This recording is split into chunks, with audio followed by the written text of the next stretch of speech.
Si curas a mi madre, le devuelvo la vida a tus piernas. El millonario se partió en risas por la propuesta del niño mugriento de la calle, pero quedó en completo silencio por lo que sucedió después.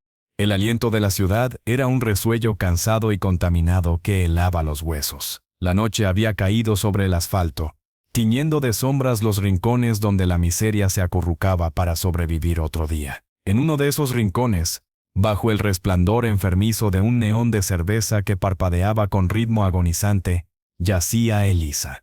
Postrada en una camilla plegable de aluminio mugriento, era apenas un esbozo de persona bajo una manta raída, llena de agujeros y manchas indecibles. Su respiración era un sonido terrible, un chasquido húmedo y profundo, que parecía rasgarle las entrañas con cada inspiración. El cáncer, ese inquilino voraz, había devorado su carne y su energía, dejando solo un armazón de huesos delicados y piel cetrina. Su rostro, que en otra vida debió de ser de una belleza serena, estaba ahora hundido, marcado por el dolor y la fiebre. Sus ojos, de un verde deslavado, miraban sin ver el techo de su mundo, la marquesina sucia de un edificio de oficinas abandonado. A su lado, arrodillado en el frío cemento, estaba Mateo, 11 años, o quizás 12. La calle borraba las fechas. Su cuerpo menudo tiritaba bajo un jersey demasiado grande y agujereado, pero sus manos, sorprendentemente firmes para su edad, no cesaban en su ministerio de amor. Con un trapo humedecido, con un poco de agua embotellada que había mendigado, limpiaba el sudor frío de la frente de su madre. Cada carraspeo, cada gemido de ella, le hacía estremecerse como si le aplicaran una descarga. «Shh, mamá, tranquila, ya pasa, que aquí estoy yo», murmuraba, su voz un susurro ronco que el viento se llevaba. Su mirada, constantemente en movimiento, escudriñaba la calle desierta con una mezcla de esperanza y miedo. Esperanza de que alguien, algo, llegara. Miedo de que llegara la policía, o alguien peor, a quitarlos de allí. Apenas 10 metros más allá, en la otra orilla de ese río de indiferencia urbana, esperaba una limusina negra, larga y silenciosa como un felino a punto de atacar. Su pintura relucía bajo los faroles, impecable. En su interior, sumido en una oscuridad solo rota por la luz azulada de su teléfono, estaba Adrián Valladares. Vestía un traje oscuro, caro, que parecía tallado en piedra para un cuerpo que ya no se movía como antes. Sobre sus piernas, inertes, yacía una manta de cachemira finísima, un contraste absurdo con la realidad que cubría. Su silla de ruedas, una obra de ingeniería de titanio y electrónica, estaba anclada al suelo del vehículo. Sus ojos, grises y fríos como el acero de un rascacielos, miraban through la ventana tintada con una expresión de aburrimiento profundo, rayano en el asco. Esperaba a su chofer Manuel, que hablaba por teléfono fuera, solucionando algún imprevisto logístico de una vida que era pura planificación. Cada minuto de espera era una losa más sobre el ánimo de Adrián. 5 años. 5 años desde que el accidente había convertido sus piernas, antes fuertes y ágiles, en 2 troncos insensibles. 5 años de médicos, de terapias inútiles, de promesas vacías. La rabia se había convertido en amargura, y la amargura en una cáscara de hielo que lo aislaba del mundo. Un acceso de tos desgarrador, un sonido que parecía sacado de los pulmones de la propia ciudad, rompió el silencio interior del coche. Adrián frunció el ceño, irritado. Era un ruido visceral, sucio, que le recordaba todo lo que detestaba: la fragilidad, la enfermedad, la fealdad de un cuerpo que falla. Su mirada, cargada de fastidio, buscó el origen y se topó con la escena: la mujer moribunda y el niño harapiento. Un escalofrío de repulsión le recorrió la espalda, no hacia ellos, sino hacia la cruda exhibición de su miseria. Apartó la vista, deseando que Manuel terminara. Quería irse, huir de ese recordatorio ambulante de que la vida se descompone y duele. Pero Mateo había visto la mirada, la había captado a través del cristal oscuro, la había visto posarse en ellos con ese destello de irritación superior. Y en ese instante, en la mente exhausta pero desesperadamente lúcida del niño, se encendió una chispa. No era un plan, era un acto de fe, un último recurso de un náufrago que se aferra a un clavo ardiendo. Vio la silla de ruedas, Vio la riqueza obscena del coche. Vio la desgracia compartida, aunque a diferentes escalas, y una idea absurda, nacida del amor más puro y la desesperación más negra, tomó forma. No, mi vida, no, susurró Elisa, como si pudiera leer la intención temeraria en la tensión del cuerpo de su hijo. Quédate aquí. Pero Mateo ya se estaba levantando. Sus piernas le temblaban, pero no de frío, sino de una determinación feroz.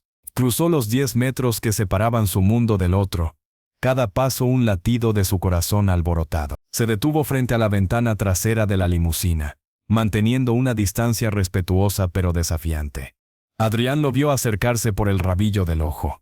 Otro mocoso mendigo, pensó, con fastidio. Esperó el golpecito en el cristal, la mano extendida. Pero no llegó. El niño solo estaba allí, plantado, mirando. Con un suspiro exasperado, Adrián bajó la ventana unos centímetros. El ruido y el frío irrumpieron en su burbuja. «Lárgate», dijo. Su voz un cuchillo de hielo. «Señor, por favor». La voz de Mateo era clara. No suplicante sino urgente. «Es mi madre. Se está muriendo». «¿Y yo qué puedo hacer? ¿Crees que soy médico?», espetó Adrián, girando la cabeza para fulminarlo con su mirada gris. «Vete, ahora». La frialdad debería haberlo achicado, pero solo avivó el fuego de su desesperación. Este hombre podía ayudarlos. Lo sabía. Solo tenía que encontrar la manera de romper su coraza de hielo. «No tenemos a nadie más. Solo yo, y yo a ella», insistió Mateo, su voz quebrándose apenas. «Los hospitales no nos quieren. No tenemos dinero». «Triste. La vida es una mierda», dijo Adrián, con un cinismo que sabía a hiel. «Última vez que te lo digo. Vete». Manuel, el chofer, terminó su llamada y se acercó con gesto amenazante. «¿Problema, señor Valladares?» «Deshazte de esto», ordenó Adrián, con un gesto despectivo. Pero Mateo no retrocedió. Se irguió, todo su 1,5 metros de altura, desafiando a los dos hombres. Y entonces, lanzó su propuesta al vacío. La frase que había germinado en la desesperación más absoluta salió de su boca clara, absurda, monumental. «Cura a mi madre y revivo tus piernas». El silencio fue repentino y total. El chofer se quedó boquiabierto. Adrián lo miró fijamente, sin procesar las palabras. Luego, un sonido áspero, seco, brotó de su garganta. Una risa incrédula, carente de toda alegría. «¿Qué?», logró decir Adrián, entre esa risa forzada. «¿Qué has dicho, chico?». «He dicho que si usted paga a los mejores médicos para que curen a mi madre, yo le devolveré la vida a sus piernas», repitió Mateo, sin pestañear. Su mirada no se desviaba de los ojos grises del hombre, desafiando su incredulidad. ¿Era solo un niño loco? ¿O había algo más en esa mirada? Algo antiguo y perturbador. La risa de Adrián creció. Se volvió más fuerte, casi un ataque de tos sarcástica. «¿Lo oyes, Manuel? El niño sanador. ¿Y cómo piensas hacer ese milagro, exactamente? ¿Rezando? ¿Con hierbas mágicas? ¿Frotando una lámpara?». La burla era un látigo. Mateo la sintió en la piel, pero se mantuvo firme. «No lo sé, pero lo haré. Se lo prometo. Usted tiene dinero para los médicos. Yo tengo esto. Es lo único que tengo. Un trueque». «Truques», rugió Adrián, de repente furioso. «¿Crees que mis piernas son un juguete roto? Algo que se arregla con un poco de fe y buenas intenciones. Es ridículo. Lárgate de una vez». Manuel avanzó, grande e intimidante. Pero antes de que pudiera tocarlo, Mateo gritó, con una voz que no era la suya, una voz cargada de una angustia milenaria. «No tiene nada que perder». El grito cortó la risa de Adrián de cuajo. El silencio volvió a caer, más pesado que antes. El niño jadeaba, con lágrimas de frustración brillando en sus ojos, pero sin derramarse. Esa frase, brutalmente cierta, resonó en el vacío interior de Adrián. Y sí, en su locura, ¿el niño tenía razón? «Usted ya no camina», continuó Mateo, su voz ahora un tembloroso hilo de sonido. «Los médicos ya le han dicho que no hay nada que hacer, ¿verdad? Por eso está tan enfadado con el mundo. Mi madre aún tiene una oportunidad, pequeña, pero la tiene. Usted solo tiene su dinero y su rabia. Yo le ofrezco una posibilidad. Solo una. ¿Qué pierde? Si no funciona, solo habrá gastado dinero, que le sobra. Pero sí, si funciona. La voz le falló. Si funciona, los dos ganamos. Adrián ya no se reía. Observaba al niño. Realmente lo observaba. Vio la suciedad, pero también la luz febril de su mirada. Vio los harapos, pero también la postura desafiante. Vio la desesperación, pero también una fe inquebrantable. Una fe que a él se le había escapado hacía años. Era una locura. Pero en esa locura había una lógica retorcida, brutal. ¿Qué pierde? Efectivamente, solo dinero. Y él lo tenía a mares. ¿Cómo te llamas?, preguntó. Su voz había perdido todo rastro de burla. Era plana, neutra. Mateo. Mateo, repitió Adrián, como saboreando el nombre. ¿Y tu madre? Elisa. Elisa. El nombre le sonó lejanamente común. No significó nada en ese momento. Miró hacia la figura postrada. Para este niño, era el mundo entero. Giró su silla dentro del coche para enfrentarse completamente a Mateo. Escúchame bien. No creo en milagros. No creo en la bondad. Creo en hechos, en contratos. Lo que me propones es una fantasía. Mateo bajó la cabeza. La esperanza se desvanecía. Pero continuó Adrián, y el niño alzó la vista de inmediato. Pero has tenido el valor de plantarme cara, de decirme una verdad. Eso tiene valor. Un valor que él mismo había perdido hacía mucho tiempo. Hizo una seña a Manuel, que se relajó ligeramente. Voy a hacer una llamada, una sola, a una clínica. Le harán una evaluación a tu madre. Si hay la más mínima posibilidad, la ingresarán. Si no la hay, te darán algo para el dolor. Y tú te olvidarás de esta conversación. ¿Entendido? Mateo asintió con vehemencia, una oleada de alivio tan intensa que le hizo tambalearse. Sí, señor. Sí, entendido. En cuanto a mi parte del trato, Adrián esbozó una sonrisa torcida amarga. Bueno, supongo que tendrás que empezar a pensar en cómo vas a resucitar estas dos estatuas de piedra, dijo, golpeando con el puño su muslo inerte. Era una burla. Pero por primera vez en años, había un destello de algo que no era amargura. Curiosidad mórbida, quizás. Sacó su teléfono. La llamada fue breve, fría, eficiente. Soy Valladares. Necesito una admisión inmediata en la suite paliativa. Cáncer en fase terminal. Estado de abandono. Enviaré la dirección. Es una inversión. Colgó y miró a Mateo. Ya está. En media hora estarán aquí. Acompañarás a tu madre. Gracias, logró balbucear Mateo, las lágrimas limpiando surcos en su suciedad. No se arrepentirá, se lo juro. Ya lo veremos, dijo Adrián secamente. ¿Qué demonios estaba haciendo? Realmente iba a involucrarse por la promesa absurda de un niño de la calle. La llegada de la ambulancia de la clínica privada fue un espectáculo de eficiencia silenciosa. Todo se desarrolló con una precisión que dejó a Mateo atónito. Su madre fue trasladada con una delicadeza que él nunca había visto, envuelta en mantas térmicas estériles, lejos de la mugre de su camilla. Él subió a la furgoneta tras ellos, aferrado a su bolsa de plástico como a un talismán. Antes de que las puertas se cerraran, miró hacia la limusina. La ventana trasera estaba subida, pero creyó ver una figura oscura tras el cristal, observando.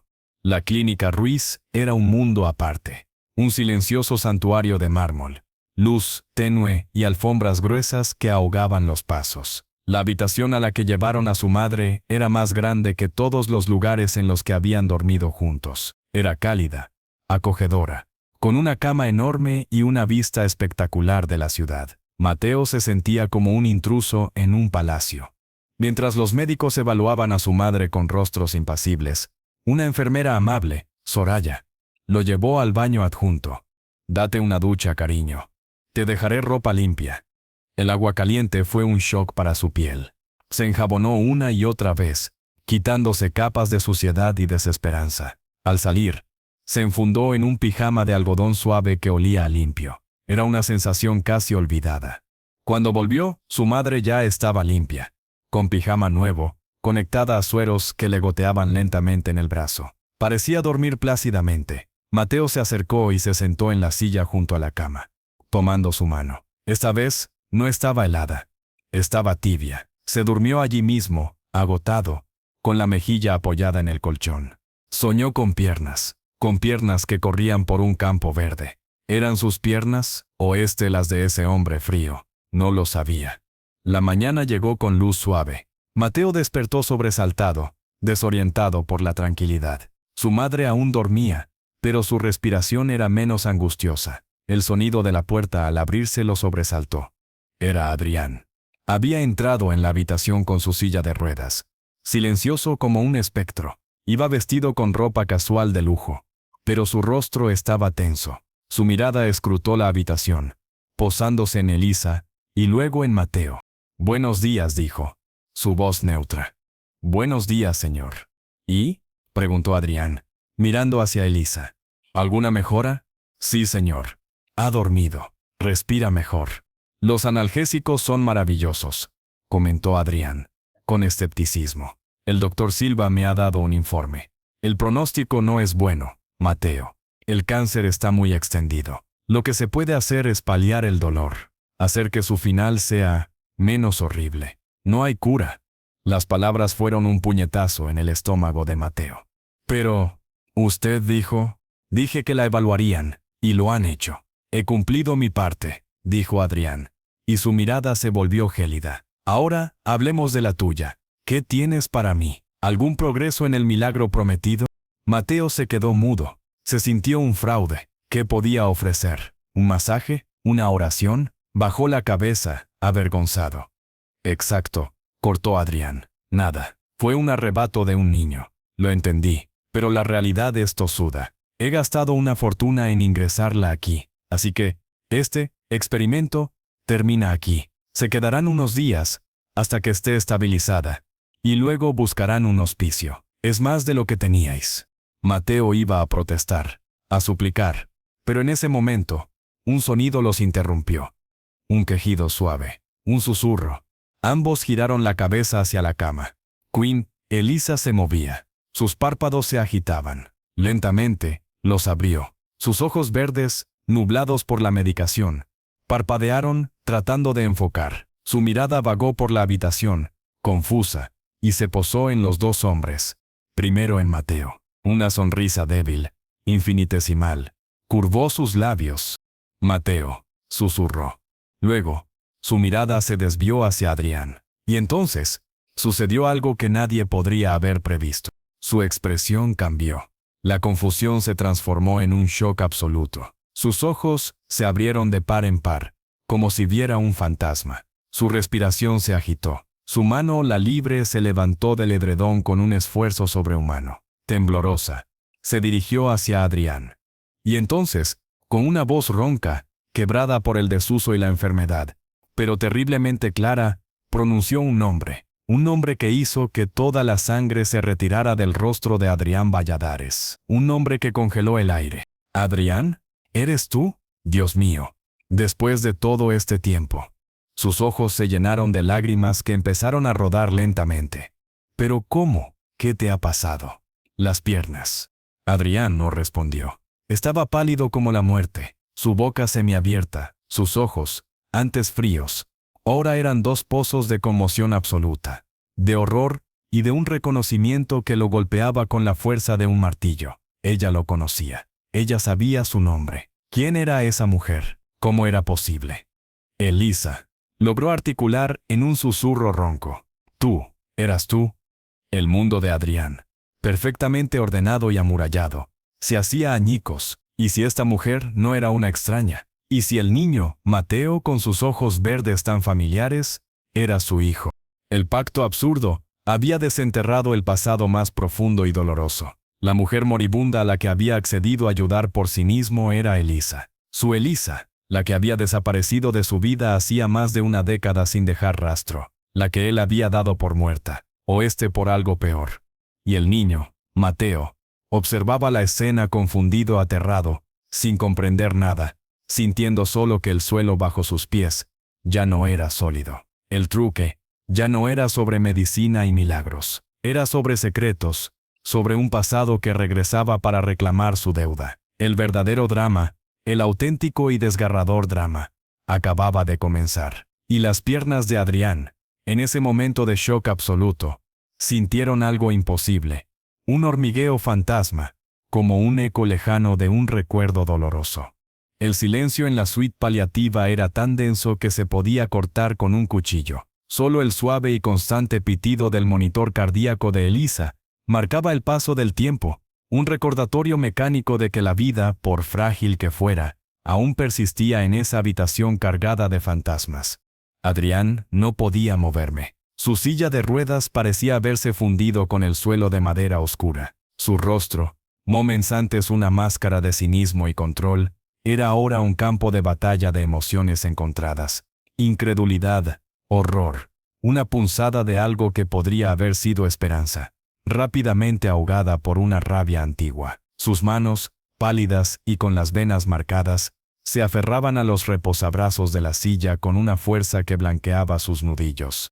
Elisa, repitió, como si el nombre mismo le quemara los labios. ¿Cómo? ¿Dónde? Las palabras le fallaban. Se atropellaban en su garganta, incapaces de formar una pregunta coherente. Su mente retrocedía años atrás, a la última vez que la había visto. ¿Había sido en aquella lluviosa estación de tren, o en el apartamento que compartieron, rodeado de cajas vacías y silencios elocuentes?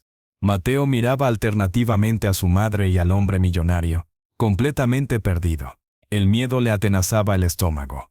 «Mamá, ¿lo conoces?», preguntó, su voz un hilillo de sonido en la tensión de la habitación. Elisa no parecía oírlo. Sus ojos, ahora más lúcidos a pesar de la medicación, estaban clavados en Adrián, bebiéndose cada detalle de su rostro, de su silla de ruedas, con una mezcla de dolor y asombro.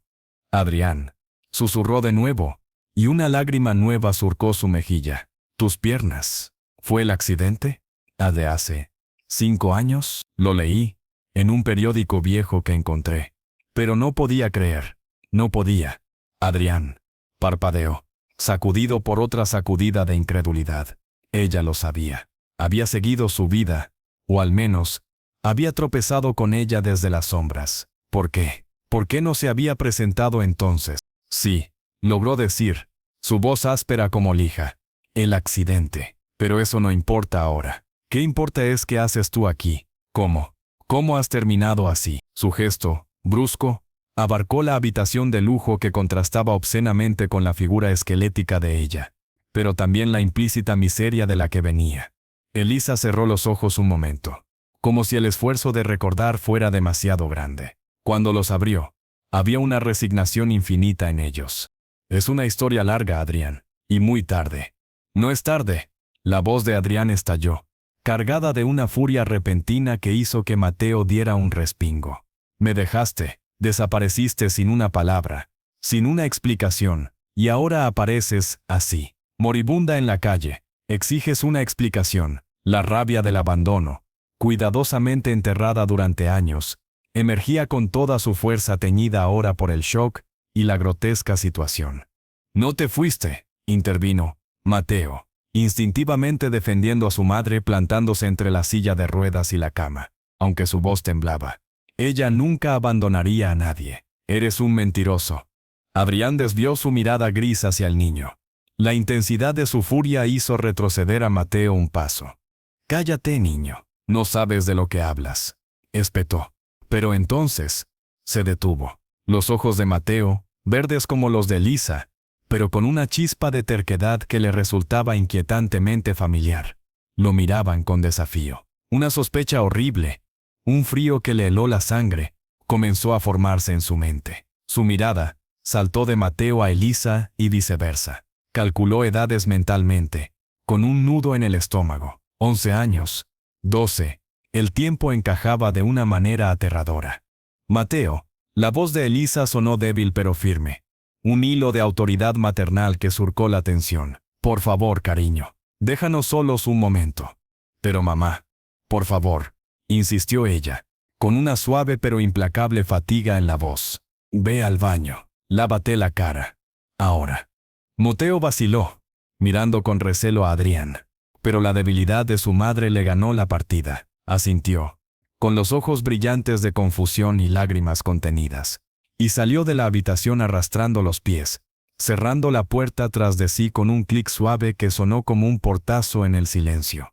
El sonido pareció devolver a Adrián a la realidad. Respiró hondo, tratando de domar el torbellino que ardía en su pecho. Bien, estamos solos. Ahora habla. ¿Por qué, Elisa? ¿Fue por el dinero? ¿Encontraste a alguien más? ¿Qué fue? Elisa lo miró, y en sus ojos no había ira, solo una tristeza tan profunda que parecía un océano. Nunca hubo otro, Adrián. Nunca. Y el dinero. El dinero. Nunca me importó y lo sabes. Entonces, ¿por qué? Exigió él, golpeando el brazo de su silla con el puño. Desperté una mañana y ya no estabas. Tus cosas se habían ido. Ni una maldita nota, Elisa. Nada. Te busqué por todos lados. Contraté a detectives. Dijeron que habías desaparecido sin dejar rastro. ¿Cómo hace algo así una persona a menos que lo desee? Ella cerró los ojos, apretándolos con fuerza, como si intentara bloquear un dolor que no era físico. Tu familia, Adrián, susurró, y la palabra sonó como un veneno. Tu padre. Adrián se quedó helado. Todo el aire pareció salir de sus pulmones. ¿Mi padre? ¿Qué tiene que ver él en esto?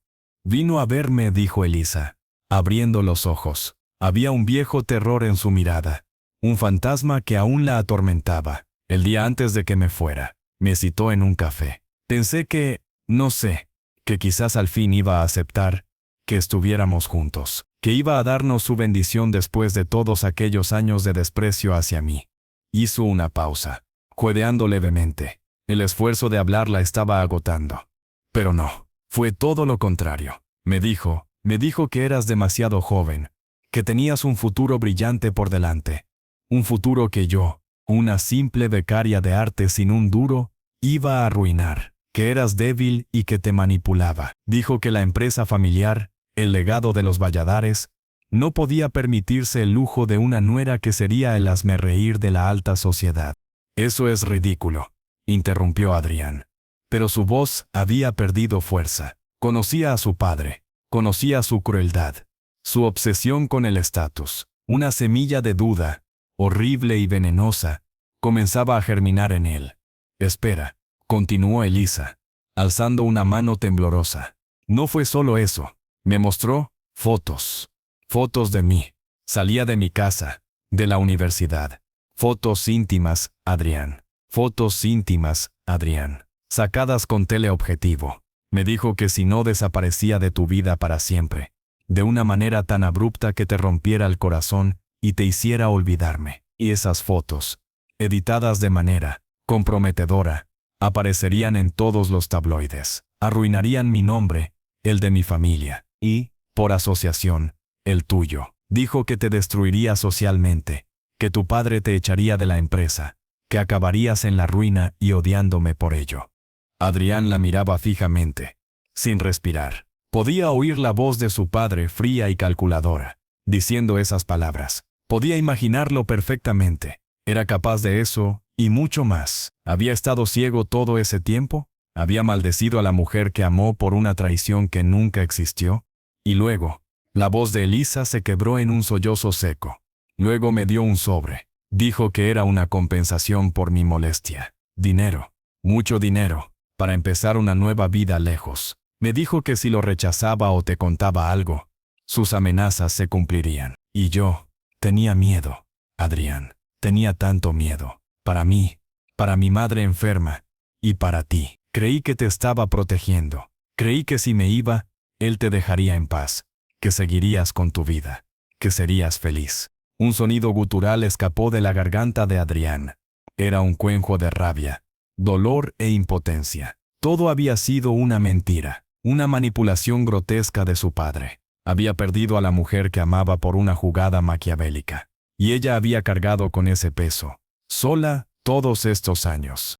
Lo tomé el dinero, confesó Elisa, con una vergüenza palpable. Lo tomé porque no tenía nada, porque estaba aterrada, y porque pensé que al menos, con eso podría cuidar de mi madre. Pero no duró mucho, los tratamientos de ella, y luego supe que estaba embarazada.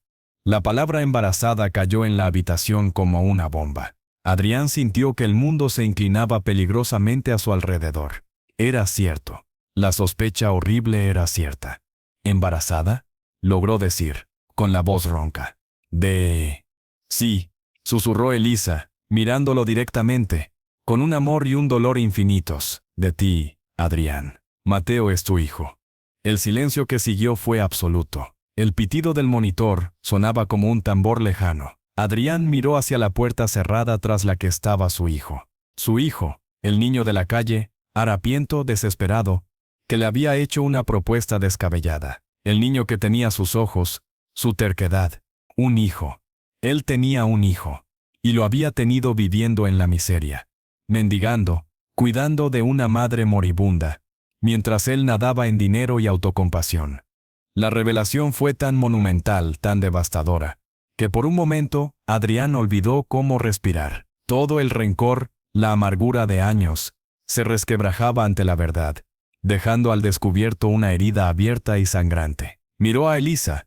Realmente la miró, más allá de la enfermedad, más allá de los años de hardship. Vio a la joven llena de vida que había amado. Vio el precio que había pagado por un amor que él no había sabido proteger. Dios mío, Elisa, murmuró, y su voz era apenas un hilo, cargada de una emoción que no había sentido en años. Lo siento mucho. Yo no lo sabía, jamás lo hubiera permitido. Ella intentó una sonrisa, un gesto triste y débil. Tenías que cumplir tu destino, Adrián. Tu padre siempre lo dijo, y yo no encajaba en él. Mi destino fue estar contigo, gritó él, con una pasión que lo sorprendió. Ese era el único destino que quería. Él me lo robó. Nos lo robó. En ese momento, la puerta se abrió lentamente. Mateo asomó la cabeza. Sus ojos verdes, tan parecidos a los de su madre, estaban hinchados por las lágrimas. Lo había oído todo. Se había quedado al otro lado de la puerta, escuchando cada palabra, cada confesión dolorosa. ¿Es verdad?, preguntó, mirando a Adrián con una mezcla de esperanza, miedo y rabia. ¿Eres tú, mi padre? Adrián lo miró. Su hijo. La palabra resonaba en su alma. Ya no veía a un niño de la calle. Veía a su sangre, a su responsabilidad, a la única cosa buena que había salido de toda esa tragedia. Sí, Mateo, dijo, y su voz, por primera vez, tuvo un deje de calidez, de asombro. Lo soy, y lo siento. Lo siento por no haber estado allí, por no haber sabido nada. Mateo se quedó quieto, procesando el cataclismo que había irrumpido en su vida. Su trueque, su acto desesperado, había desenterrado no un milagro médico, sino una verdad familiar que lo cambiaba todo. Miró a su madre, que le sonreía débilmente a través de las lágrimas, y luego al hombre en la silla de ruedas, su padre, cuya expresión de furia helada se había transformado en algo complejo, doloroso y vulnerable. El pacto ya no era un simple intercambio. Se había transformado en algo infinitamente más profundo, más doloroso y más esperanzador. La promesa de curar unas piernas y salvar una vida estaba ahora entrelazada con la necesidad de redimir un pasado, de sanar heridas antiguas y de construir, desde los escombros de dos vidas destrozadas, algo que se pareciera a una familia. El capítulo cierra con los tres mirándose, unidos por un secreto revelado, un pasado devastador y un futuro incierto que pende de un hilo tan delgado como el estado de salud de Elisa. La tensión ya no es solo médica, es emocional, familiar y absolutamente desgarradora. El verdadero milagro, quizás, no sería caminar, sino perdonar. El silencio que siguió a la pregunta de Mateo era tan pesado que parecía material, una losa de cristal que hubiera caído sobre los tres, fracturando la realidad en un antes y un después. Los ojos de Mateo, verdes y enormes, iban de su madre a Adrián, buscando una confirmación, una negación, cualquier cosa que le devolviera el suelo que se abría bajo sus pies. Sí, Mateo, repitió Adrián, y su voz, aunque aún temblorosa, adquirió una firmeza nueva, la de quien acepta un hecho irrevocable. Soy tu padre. Las lágrimas que Mateo había contenido con tanto esfuerzo brotaron por fin, silenciosas, surcando sus mejillas ya limpias. No eran lágrimas de alegría, ni de alivio. Eran de confusión absoluta, de una rabia sorda y desorientada. Todo lo que había sido su mundo, la lucha diaria, el amor exclusivo por su madre, la certeza del abandonment, se hacía añicos. Ahora había un padre rico, poderoso y discapacitado, que había estado ausente toda su vida. ¿Por qué? Logró articular, mirando directamente a Adrián, y esta vez su voz no tembló, sino que ardió con un fuego juvenil. ¿Por qué no viniste? ¿Por qué la dejaste sola? ¿Por qué? ¿Por qué nos dejaste sola? Cada pregunta era un latigazo. Adrián cerró los ojos un instante, absorbiendo el golpe. Merecía cada una de esas palabras. No lo sabía, Mateo, dijo, abriéndolos y mirando a su hijo con una honestidad brutal. Tu madre. Ella me protegió de una manera que no debió. Su familia, mi familia, nos separó, con mentiras y amenazas. Yo pasé años buscándola. Pensé que me había dejado por su propia voluntad. Elisa hizo un sonido débil, de protesta. No fue así, mi amor, susurró, dirigiendo su mirada a Mateo. Te lo juro, fue para protegeros a los dos. Creí que era lo mejor. No fue lo mejor, estalló Mateo, su dolor convertido en ira. Míranos. Mírala. Estábamos, muriéndonos en la calle. ¿Y tú? ¿Dónde estabas tú en tu palacio? Su gesto abarcó la lujosa habitación, acusador. La culpa, un veneno familiar para Adrián, se mezcló ahora con una vergüenza nueva, más profunda. Su hijo tenía razón. Él había estado sumido en su propia miseria, autocompasivo, mientras su familia verdadera se consumía en la indigencia. Tienes razón, admitió Adrián, sin apartar la mirada. No tenía excusa. No supe buscar lo suficiente. Me rendí. Y eso es imperdonable. Pero ahora lo sé. Ahora estoy aquí. Y las cosas van a cambiar. Lo juro. La puerta de la suite se abrió suavemente. Soraya, la enfermera, asomó la cabeza. Su rostro profesional mostraba una leve preocupación. ¿Todo bien? El monitor mostró un pico de taquicardia, dijo, posando sus ojos en Elisa, cuya respiración se había vuelto más superficial y rápida. Creo que es mejor que descanse. La conmoción emocional no es buena para ella. Tenía razón. El esfuerzo de la confesión, la carga emocional, habían agotado a Elisa. Su piel había palidecido aún más, y sus párpados se cerraban pesadamente. Mateo, murmuró ella, extendiendo una mano temblorosa hacia su hijo. Por favor, no estés enfadado. Fue por amor. Mateo se acercó y tomó su mano, su rabia swingen disuelta por el miedo a perderla. Shh, mamá, descansa, no te enfades. Estoy aquí. Adrián observó la escena, un nudo en la garganta. Veía la devoción absoluta del niño, el amor que los había mantenido con vida en las circunstancias más adversas, un amor del que él había sido excluido. Hizo una seña a Soraya. Déjelos, quédese cerca, por favor. La enfermera asintió y se retiró, cerrando la puerta. Adrián se quedó allí, inmóvil en su silla, observando cómo Mateo le hablaba en susurros a su madre, acariciándole el pelo hasta que ella cayó en un sueño agitado por la medicación y el agotamiento. Cuando el ritmo respiratorio de Elisa se regularizó, Mateo se volvió hacia Adrián. Sus ojos ya no ardían con ira, pero sí con una frialdad desconcertante. Tienes que arreglar esto, dijo, su voz baja pero implacable. La promesa sigue en pie. Tú la curas a ella. Yo haré lo que pueda por tus piernas. Pero ahora, oras diferente. Es tu obligación. Adrián asintió lentamente. El truque infantil había adquirido el peso de una deuda de sangre. No lo haré solo porque sea mi obligación, respondió, eligiendo sus palabras con cuidado. Lo haré porque es lo correcto. Y porque la amo. La amé entonces, y miró la figura frágil en la cama. Y al verla, lo sé aún. Mateo lo escudriñó, buscando falsedad, pero solo encontró una raw emotion que desarmó su desconfianza por un momento. Los doctores dijeron que no hay cura, recordó, con un tono de desafío. ¿Qué puedes hacer tú que ellos no? Dinero, Mateo, dijo Adrián. Y por primera vez, no hubo arrogancia en su voz, sino una determinación fría. Dinero puede comprar segundas opiniones, terceras, cuartas. Puede comprar tratamientos experimentales, medicinas que no están en el mercado. Puede traer a los mejores especialistas del mundo, en un jet privado, mañana mismo. El dinero no garantiza un milagro, pero garantiza una oportunidad. Y esa oportunidad, se la voy a dar. Era la primera vez que Adrián veía el dinero, no como un escudo o un consuelo, sino como un arma para luchar por algo que importaba.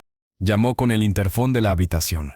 Soraya, por favor, necesito ver al doctor Silva ahora mismo, y ponga una guardia de 24 horas en esta suite. Nadie entra o sale sin mi autorización expresa. La voz de la enfermera confirmó al otro lado. Adrián se volvió hacia Mateo. Vamos a hablar. Afuera. Mateo vaciló, mirando a su madre dormida. No quiero dejarla sola. Nadie se acercará a ella, aseguró Adrián, con una firmeza que no admitía réplica. Necesitamos hablar, tú y yo. Condujo su silla hacia la salida. Mateo, después de una última mirada a Elisa, lo siguió. El salón privado adjunto a la suite era amplio y silencioso, con sofás cómodos y otra vista panorámica de la ciudad. Adrián se situó frente al ventanal. La luz de la mañana lo bañaba, acentuando las líneas de cansancio y tensión en su rostro. Siéntate, dijo, sin mirarlo. Mateo se sentó en el borde de un sofá, incómodo, sintiéndose pequeño en la inmensidad de la habitación. ¿Qué sabes de tu abuelo?, preguntó Adrián de pronto, rompiendo el silencio. Nada, respondió Mateo, frunciendo el ceño. Mamá nunca habló de familia. Dijo que estábamos solos. Adrián apretó las mandíbulas. Bueno, pues, no lo estamos, o no lo estás. Tu abuelo, mi padre, se llama Leopoldo Valladares. Es el hombre que amenazó a tu madre para que se fuera, el responsable de todo esto. Mateo lo miró, saboreando la información. Un nuevo personaje entraba en escena, un villano de carne y hueso al que poder dirigir su confusión y su rabia. ¿Y qué vas a hacer con él?, preguntó, con curiosidad sombría. Primero, asegurarme de que no se entere de esto, dijo Adrián, su voz gélida. No todavía. Leopoldo es un tiburón. Si huele sangre en el agua, si sabe de tu existencia y de la de tu madre, interferirá. Lo último que necesitamos es su influencia. Así que esto se queda entre nosotros. Por ahora. ¿Entendido? Mateo asintió lentamente. Estaba acostumbrado a guardar secretos para sobrevivir. Entendido. Segundo, continuó Adrián, girando su silla para enfrentarse a él. Tú, no vas a volver a la calle. Jamás. Esta suite es tu casa ahora. Tendrás todo lo que necesites. Ropa, comida, educación. No quiero tu caridad, protestó Mateo, irguiéndose, el orgullo herido. Solo quiero que la cures. No es caridad. La voz de Adrián retumbó en la habitación, haciéndole retroceder. Es tu derecho. Eres mi hijo. ¿Crees que puedo permitir que mi hijo siga durmiendo en la calle, mendigando, pasando hambre? Ni aunque no hubiera un truque de por medio. Esto no es negociable. Mateo se quedó callado, obormel por la ferocidad de la declaración. La palabra hijo resonaba, extraña y poderosa. Implicaba pertenencia, pero también imposición. Tercero, dijo Adrián, bajando el tono. Mi parte del trueque, lo de mis piernas. Mateo se tensó. Era el tema que más lo aterraba. ¿Cómo demonios iba a cumplir una promesa tan monumental? ¿Con qué poder contaba él, excepto el de su desesperación? Yo, empezó a decir, pero Adrián lo interrumpió. Mañana a las 9, vendrá un fisioterapeuta, el mejor. Vas a venir conmigo a mis sesiones, todas. Vas a aprender, vas a ayudar, vas a observar. No sé si puedes revivir mis piernas, pero si hay una posibilidad, por remota que sea, va a requerir trabajo. ¿Estás dispuesto a trabajar, Mateo? ¿O era solo una promesa vacía para conseguir lo que querías? Era un desafío, un llamado a la acción. Y era exactamente lo que Mateo necesitaba. Algo concreto a lo que aferrarse. Una manera de participar. De no sentirse un mero receptor de caridad. Sí, dijo, con determinación. Sí, lo estoy. Haré lo que sea. Bien, asintió Adrián. Entonces empezamos mañana. En ese momento, llamaron a la puerta del salón. Era el doctor Silva, con su tablet y su expresión impasible. Señor Valladares, he revisado a fondo la historia clínica y las primeras pruebas de la señora, dijo, con profesionalidad. El caso es, como le dije, muy complejo. El carcinoma está muy extendido. Sin embargo, ¿qué? Preguntó Adrián Sharp. Sin embargo, hay un protocolo experimental en Suiza. Inmunoterapia combinada con una quimioterapia dirigida de última generación. Los resultados en casos considerados terminales son variables, pero en un pequeño porcentaje hay remisiones significativas. No es una cura, pero podría comprar tiempo, tal vez años. ¿Años?, repitió Mateo, con un hilo de voz. Es una posibilidad, precisó el doctor, pero es extremadamente costoso, agresivo, y no está exento de riesgos graves. Además, requeriría trasladarla a Ginebra. Hágalo, ordenó Adrián, sin pestañear. Organice todo. El jet estará listo cuando usted diga. Contrate al equipo suizo. Dinero no es objeto. Pero su estado es muy débil, advirtió el médico. El viaje itself podría ser. Hágalo, repitió Adrián, y su tono no dejó lugar a dudas. Asuma los riesgos. Ella no se va a morir sin pelear, y nosotros no se lo vamos a permitir. El doctor Silva asintió. Entendido. Empezaré los preparativos. Cuando el médico se fue, Adrián miró a Mateo. ¿Ves? Oportunidad. Es lo que el dinero puede comprar. Mateo asintió, una chispa de esperanza real encendiéndose en sus ojos por primera vez desde que todo empezó. No era un milagro, era una oportunidad, y era más de lo que había tenido nunca. Ahora, dijo Adrián, dirigiendo su silla hacia la puerta de la suite, ve con tu madre. Quédate con ella. Yo tengo asuntos que arreglar. ¿Qué asuntos?, preguntó Mateo, de pronto receloso. Adrián se detuvo en la puerta. Su perfil, recortado contra la luz del ventanal, parecía el de un general antes de una batalla. Voy a empezar a cumplir mi parte, dijo, y su voz tenía un deje siniestro. Voy a asegurarme de que nada ni nadie se interponga en el tratamiento de tu madre. Y eso empieza por desactivar una bomba de relojería llamada Leopoldo Valladares. Y él la condenó a esta miseria. Y ahora, sin saberlo, ha condenado también el último vestigio de respeto que le tenía.